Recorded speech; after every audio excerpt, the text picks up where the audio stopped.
Ya terminamos de ver lo de QS, que es ganancia por radiación solar. Ahora vamos a ver QV, que es ganancia por ventilación. Ganancia o pérdida de calor por ventilación o infiltración. ¿De acuerdo?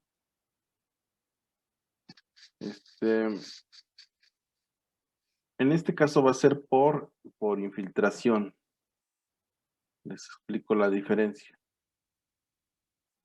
Bueno, antes que nada, estos son los datos del ejercicio que hemos venido trabajando. Son el día, la hora, la temperatura exterior, temperatura interior, la velocidad del viento y la dirección del viento, que en este caso ya lo vamos a utilizar. Y los datos del espacio que estamos analizando, en este caso es importante conocer las ventanas, bueno, saber qué tipo de ventanas vamos a poner y puertas o elementos que pudieran permitir el paso del aire, ya sea por ventilación o por infiltración. Les comento aquí la diferencia. Por infiltración se considera, por ejemplo, cuando es un flujo de aire no intencional. Aquí en nuestro país, por ejemplo, no le damos mucha importancia a la hermeticidad de las ventanas o de las puertas. Entonces es muy común que entre la cancelería, más cuando es de herrería, se llegue a filtrar el aire aún estando la ventana cerrada o la puerta. A eso le llamamos ventilación o flujo del aire por infiltración. Es un flujo de aire no intencional, no diseñado para tal efecto. Y por ahí se va a dar este efecto. O no es en nuestro caso, pero aquí por la parte de abajo, pudiera ser en algunos casos cuando utilizamos elementos prefabricados. Aquí en México no es muy común. Lo que es más común es a través de la cancelería. Ahí se va a dar la infiltración, o a lo mejor en alguna tubería, algún ducto que tuviéramos mal sellado, algún tubo, a lo mejor de algún extractor o un ducto de aire acondicionado. Y por ahí se va a dar la infiltración. Es diferente cuando tenemos una ventilación intencional. ¿Sí? Aquí tenemos otro caso de ventilación, que es ventilación por gradiente térmico. ¿Sí ven bien la imagen? Sí, profe. Sí, profesor. Gracias. Aquí tenemos la ventilación por gradiente térmico. Gradiente térmico significa diferencia de temperatura.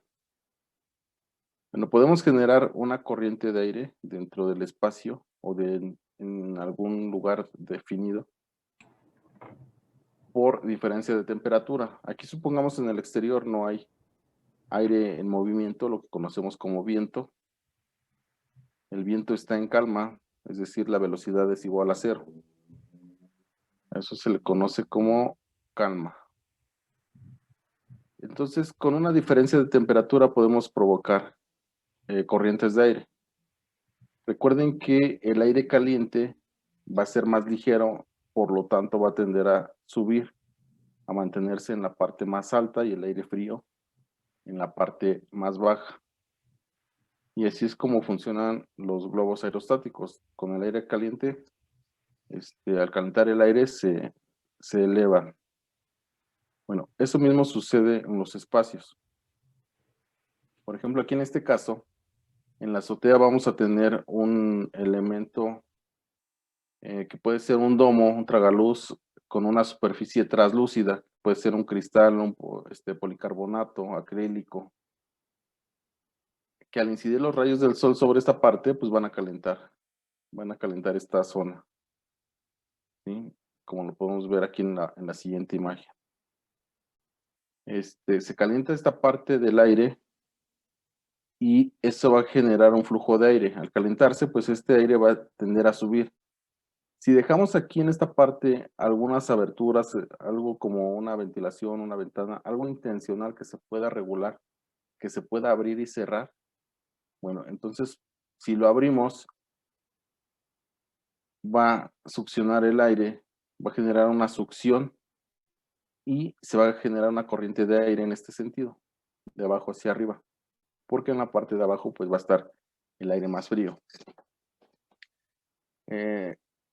Si se dan cuenta en su casa, en algún edificio, por ejemplo, en los edificios de la escuela, la planta baja siempre va a ser más fría. La planta alta o los niveles más que estén más arriba van a ser más cálidos. Entonces, de esa forma podemos aprovechar este principio y generar corrientes de aire. Siempre y cuando el aire tenga por dónde circular, si se abre aquí en esta parte, se pueda regular. Si lo dejamos cerrado, pues no vamos a generar ese efecto, no vamos a generar esa corriente de aire. Sí va a estar más caliente esta zona, esto va a estar más frío, pero no va a haber un flujo de aire. ¿Sí? Para eso es necesario que esta parte de arriba quede abierto y se pueda abrir y cerrar, para que en verano podamos abrirlo y generar corrientes de aire. Y en invierno lo vamos a cerrar y entonces esta parte se va a mantener más caliente. ¿Sí? Es lo que conocemos también como efecto chimenea. ¿De acuerdo? A eso le llamamos ventilación por gradiente térmico, que aprovechamos la diferencia de temperatura para generar corrientes de aire. Y ese fenómeno se presenta de forma natural, por ejemplo, en los huracanes. Los huracanes se forman por una diferencia de temperatura. Principalmente esto sucede en el mar, donde el agua tiene una densidad diferente a la del aire y por lo tanto una se va a calentar más que la otra. Y al haber diferentes temperaturas se generan esas corrientes de aire que llegan a formarse huracanes. Bueno, ese mismo principio funciona en estos espacios, pero a una escala diferente. Y dependiendo de la abertura, pues podemos generar una mayor o menor corriente de aire. Otra forma es por convección. Es muy similar, sin embargo aquí ya se combina un flujo de aire. Aquí ya hay lo que conocemos como viento. ¿Sí? Por ejemplo, aire es el elemento, es la sustancia, y viento es ese aire en movimiento. Son dos conceptos diferentes que a veces se confunden, ¿sí? Pero son diferentes. Entonces aquí en este caso ya existe un flujo de aire, lo que conocemos como viento, como aire en movimiento, y ese aire va a introducirse al espacio, ¿sí? Y se va a combinar con una diferencia de temperatura, y eso nos va a generar una corriente de aire, que nosotros podemos regular, les repito, si dejamos ciertas aberturas para permitir esa corriente de aire. Si no dejamos por donde salga, ese aire pues se va a mantener en esta parte y no vamos a sentir ese flujo en este espacio. ¿De acuerdo? Ahora, también existen otros conceptos, dependiendo del número de ventanas o de la ubicación de las ventanas. Tenemos aquí en esta imagen la ventilación unilateral, que se da cuando tenemos la ventana en una sola fachada. Solamente tenemos una área de entrada. ¿Sí? Aquí estoy hablando de esa parte de la ventana que se puede abrir y cerrar y nos va a permitir el flujo del aire. No es toda la ventana, a veces la mitad de la ventana permanece cerrada, la conocemos como un fijo. ¿Sí? Por ejemplo, regresamos a esta de infiltración de aire. Esta parte de abajo es un fijo y aquí no va a entrar el aire, está cerrado. La parte de ventilación, el área de ventilación es solamente el área por donde va a permitir el paso del aire, ¿sí? Entonces, en este caso, en la ventilación unilateral, si tuviéramos esta ventana completamente cerrada, que no se puede abrir, pues no cuenta, no tendríamos una ventilación como tal. Sucede mucho en los edificios que tienen fachadas de cristal, que está, por ejemplo, todo cerrado. Sin embargo, a esos edificios incluso se les deja entre los perfiles de aluminio, hay unos perfiles especiales que permiten el flujo del aire. Sí, bueno, la ventilación unilateral se da cuando tenemos una abertura que va a permitir el paso del aire, pero solamente va a ser una y va a estar en una fachada, en un lado de la fachada. Perdón, en una sola fachada. ¿De acuerdo? Ahora, vamos a tener otro concepto que es la ventilación cruzada. Esta ventilación cruzada se va a dar cuando tenemos una abertura en una fachada y tenemos una abertura que nos va a permitir la salida del aire en la fachada opuesta. Puede ser en otra fachada que no sea la opuesta, por ejemplo, pudiera ser en esta que tenemos de fondo. Sin embargo, el efecto va a ser diferente. La mayor velocidad la vamos a alcanzar cuando tengamos la ventilación, el área de entrada por una fachada y por la fachada opuesta la salida. Entonces, esto se le conoce técnicamente como área de entrada y área de salida. ¿De acuerdo? Y eso es lo que conocemos como ventilación cruzada. Ahora,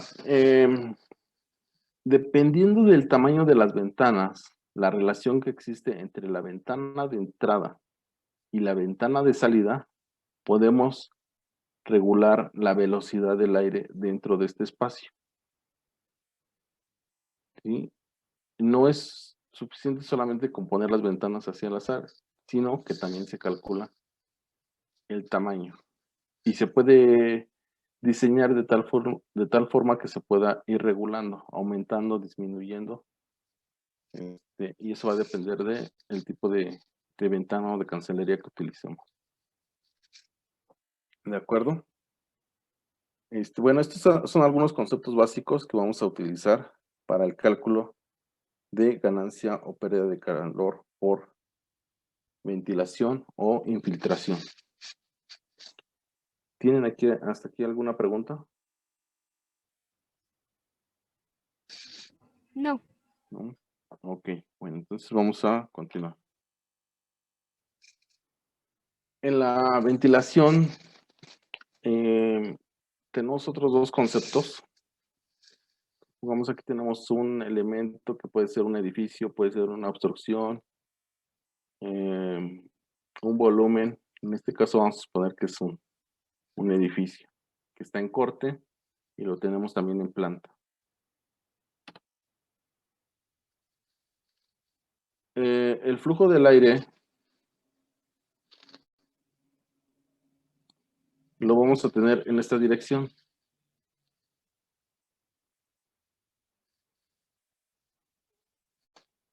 ¿Sí? Esta dirección viene y va a ser esto que tengo aquí con esta curva.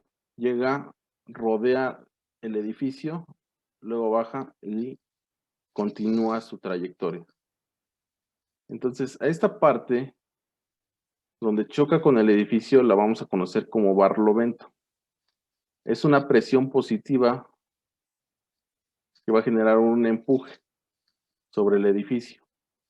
Y también se le conoce como sombra de viento. Sí, pero su nombre más correcto es barlovento. Y del lado opuesto se va a formar lo que llamamos como sotavento, lo que conocemos como sotavento. Y es una presión negativa, va a generar una succión. ¿De acuerdo? Lo mismo va a pasar en planta, donde incide el viento, Siguiendo esta dirección, va a incidir sobre este edificio y va a generar, una parte va a chocar sobre el edificio y va a generar una presión positiva, un empuje. Positivo no me refiero a que sea bueno o malo, sino que es un empuje. ¿Sí? Y parte de ese aire pues va a rodear el edificio, después va a seguir su dirección, pero aquí en esta parte va a generar una succión y la llamamos sotavento o también sombra del viento. ¿Sí? Entonces estas dos son sombras de viento.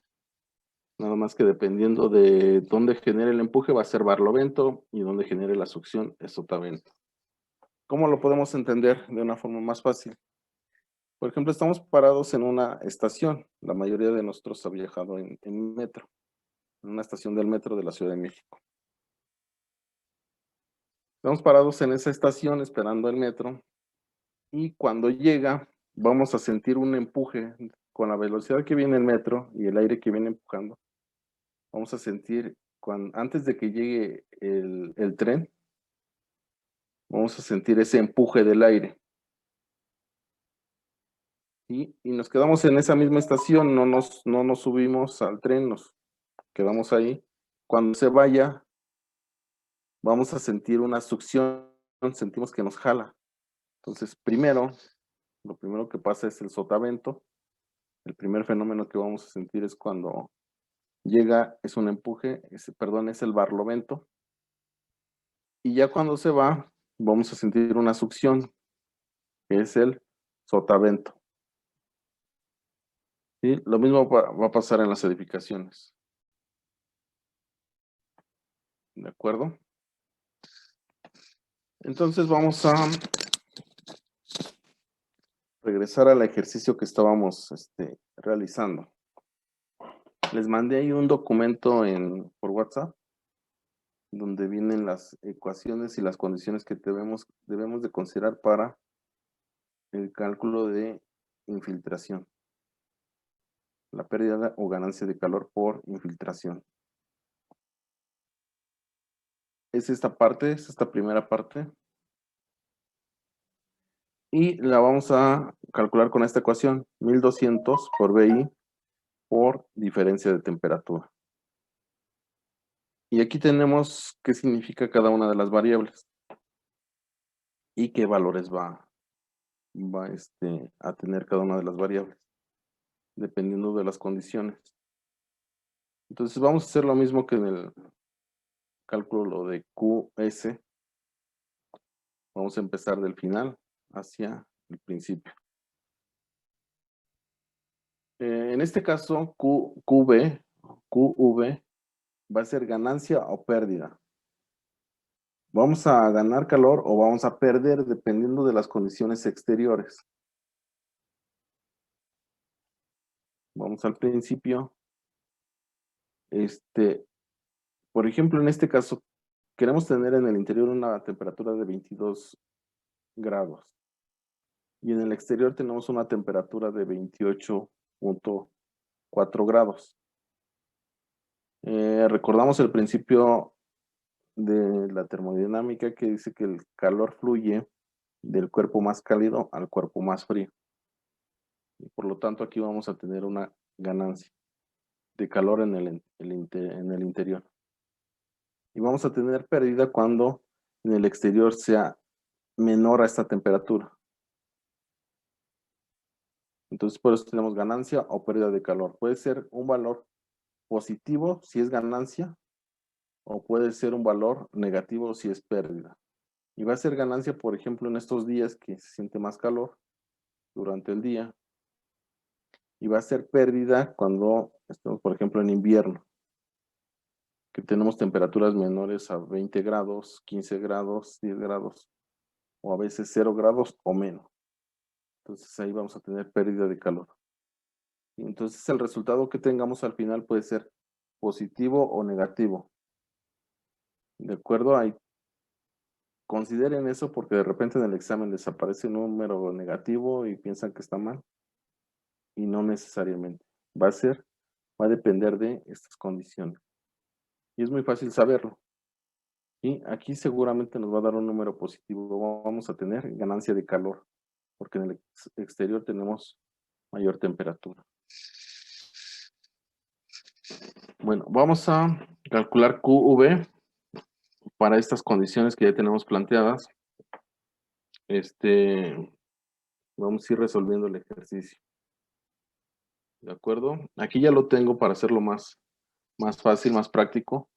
Al final de la sesión les envío este archivo. Solamente tomen algunas notas ahí de dónde se obtienen los valores. Aquí ya tienen, pero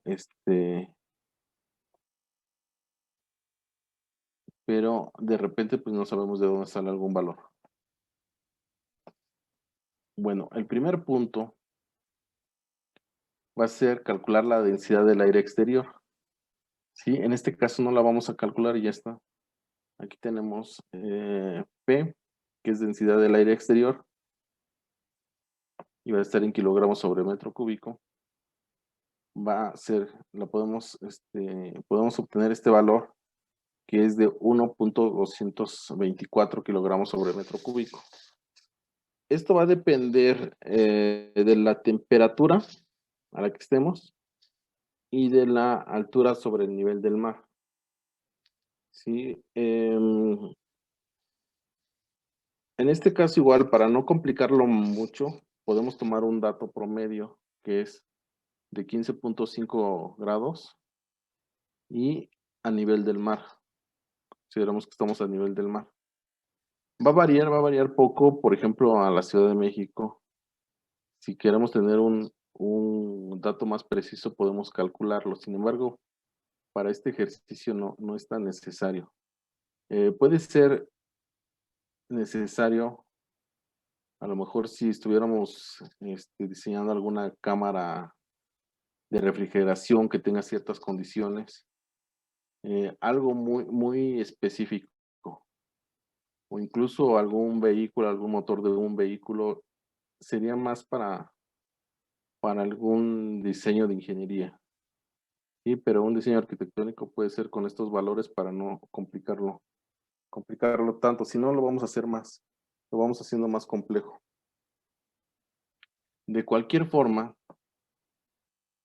estos datos que vamos a tener nos sirven para tomar decisiones y son datos aproximados. Porque aquí tenemos una velocidad y una dirección. Así la representamos y son datos promedios, son datos normalizados. Sin embargo, esos datos constantemente van cambiando cada segundo, cada minuto. El aire no se comporta, no tiene una dirección constante. Es decir, no siempre va a incidir en esa dirección.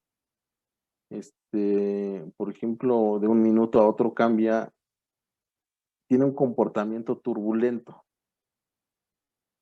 ¿Sí? No es lineal, ni la dirección ni la velocidad. Eso sucede en la realidad. Sin embargo, para efectos de diseño, le ponemos una dirección y le ponemos una velocidad. Pero no es preciso. Eso va cambiando constantemente. De igual forma, entonces, estos datos sí nos van a generar una variación, pero para el caso que estamos analizando, para un edificio, pues no va a ser muy relevante. ¿De acuerdo? Entonces el primer punto es densidad del aire exterior, y ese valor va a ser P igual a 1.224 kilogramos sobre metro cúbico. El punto número 2 sería la velocidad del viento. Y ese valor,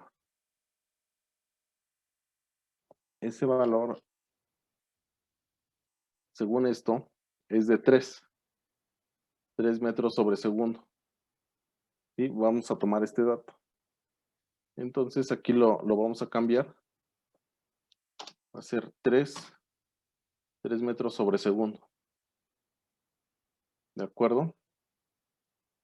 Luego, el punto número 3, presión dinámica del viento. Aquí la tenemos, presión dinámica del viento, y esa la vamos a calcular con PW va a ser igual a 1/2 de P, que es la densidad del aire exterior, por B, que es la velocidad del viento al cuadrado. Por lo tanto, va a estar aquí, nada más hay que sustituir estos valores. PW igual a 1/2 por P, que es la densidad del aire exterior. Aquí está aquí arriba.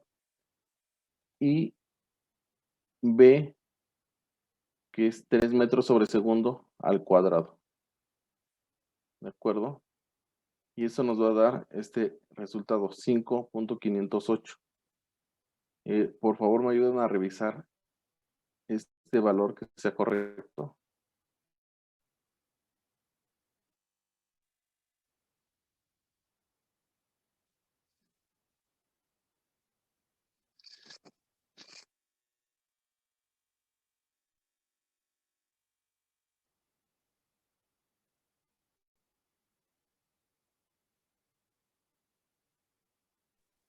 Sí, está bien.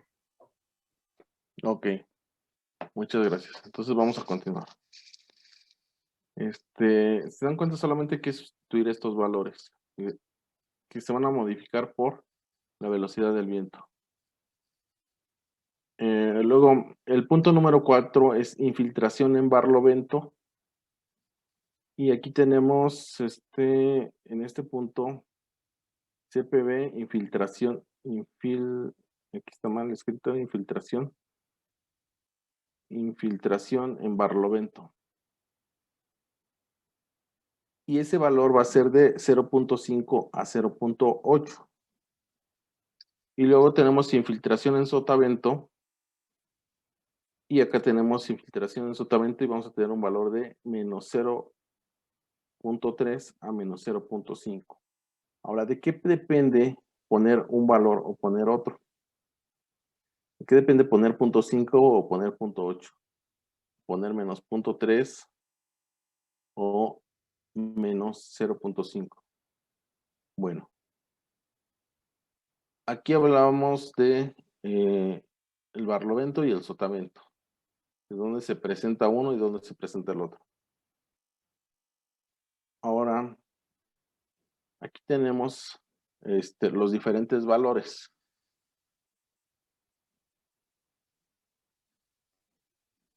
Supongamos el viento sigue esta dirección.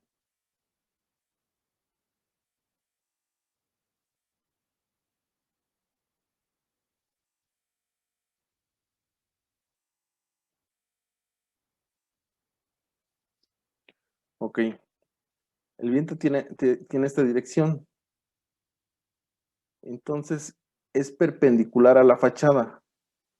Nos va a generar una presión mayor si es perpendicular a la fachada que si estuviera inclinado. Entonces, cuando sea perpendicular a la fachada, que es el caso, vamos a tener el valor mayor, que va a ser 0.8. Aquí lo tenemos, 0.8. ¿Sí? En barlovento. De estos de 0.5 a 0.8, ¿cuál es el mayor? Va a ser 0.8. Entonces, como va a incidir de forma perpendicular, va a generar un empuje mayor. No es lo mismo que si incide de forma inclinada. Esto que estoy representando con las líneas es la dirección del viento. ¿Sí? Y en el otro extremo, lo que vamos a generar es una succión. Entonces, ¿cuándo va a tener una mayor succión? Cuando sea igual, la succión sea perpendicular a la fachada opuesta. Si está inclinada, pues la succión va a ser menor. Aquí tenemos valores de menos 0.3 a menos 0.5. A veces nos dejamos llevar por los signos. Pensamos que, bueno, dependiendo de las condiciones, ¿sí? En este caso, como estamos hablando de una succión, el valor de menos 0.5 va a ser mayor que menos 0.3. Es decir, estoy generando una fuerza de 0.5, pero es menos porque es succión, estoy jalando, no estoy acá en este extremo, estoy empujando, el viento está generando un empuje. Y acá estoy jalando, estoy generando una succión. Entonces, si es perpendicular a la fachada, va a ser menos 0.5, como lo tenemos aquí en este caso. Si estuviera inclinado, pues va a ser menos 0.3. ¿De acuerdo? Entonces, vamos a poner otro ejemplo. Supongamos el viento incide en esta dirección.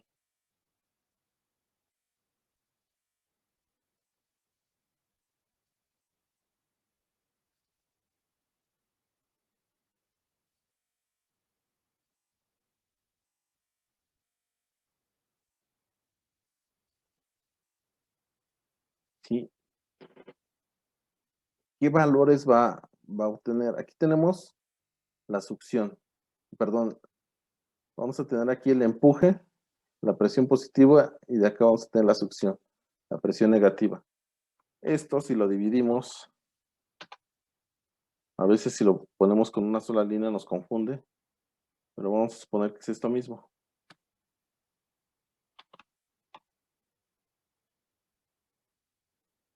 ¿Sí? Ya sea que lo pongamos ahí, lo pongamos aquí, y esto lo pongamos acá, no importa. ¿Sí? Lo que estoy considerando aquí que tiene la misma dirección. Entonces, por ejemplo, el empuje que se presenta en barlovento, el barlovento, ¿qué valor tendría de esta línea? ¿0.5? No necesariamente. Está entre 0.7 y 0.6. 0.65. Exactamente, más o menos 0.65. Puedo ponerle 0.65, puedo ponerle 0.6, 0.7, también no habría mucha diferencia, ¿sí? O quiero ser más preciso, le puedo poner 0.65. Recuerden que es de 0.5 a 0.8. Entonces esto sería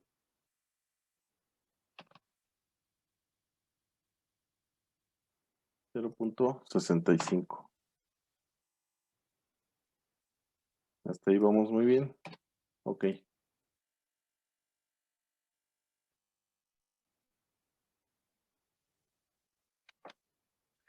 Luego acá, la succión, ahorita la tengo hacia arriba, pero es lo mismo que lo espejáramos hacia acá abajo.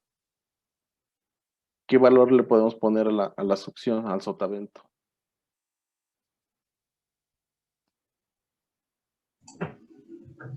Menos 0.3. Ok. Pudiera ser menos 0.3, menos 0.35, más o menos. Pudiera ser también. Entonces vamos a suponer que es menos 0.3. Ok, bueno. Y aquí nos va a generar un empuje y